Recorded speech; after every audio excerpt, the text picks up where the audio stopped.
আন্তর্জাতিক ক্রিকেটে ইতিহাস গড়েছে তিমুর লেস্তে। দেশটির জার্সিতে একসঙ্গে খেলেছেন বাবা ছেলে। 50 বছর বয়সী সুহেল সাত্তার ও তার 17 বছর বয়সী ছেলে ইয়াহিয়া সাত্তার একই ম্যাচে একসঙ্গে খেলেছেন। এতে আন্তর্জাতিক ক্রিকেটে প্রথমবার বাবা ও ছেলের একসঙ্গে খেলার নজির গড়ল।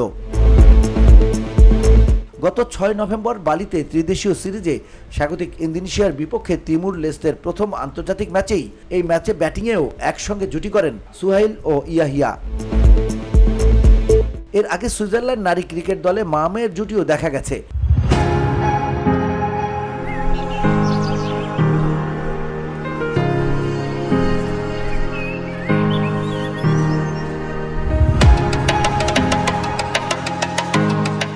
মেটি ফার্নান্দেজ ও নেইনা মেটি সাজু সুইসদের হয়ে চলতি বছর 6টি টি20 খেলেছিলেন একসঙ্গে। এছাড়া ওয়েস্ট ইন্ডিজের সাবেক তারকা শিবনারায়ণ চন্দরপল ও তার ছেলে তেজনারায়ণ চন্দরপল গায়ানার হয়ে একসঙ্গে 11টি প্রথম শ্রেণীর ম্যাচ খেলেছেন। 2014 সালের মার্চে প্রভিডেন্স স্টেডিয়ামে উইন্ডওয়ার্ড আইল্যান্ডসের বিপক্ষে ম্যাচে বাবার অধিনায়কত্বে খেলেছিলেন তেজনারায়ণ। ক্রিকেটে এমন উদাহরণ আরও আছে। চলতি বছর নিজ দেশের একটি ক্রিকেট লিগের ফাইনালে মুখোমুখি হন আফগান অলরাউন্ডার মোহাম্মদ নবী ও তার ছেলে হাসান ইশাকিল।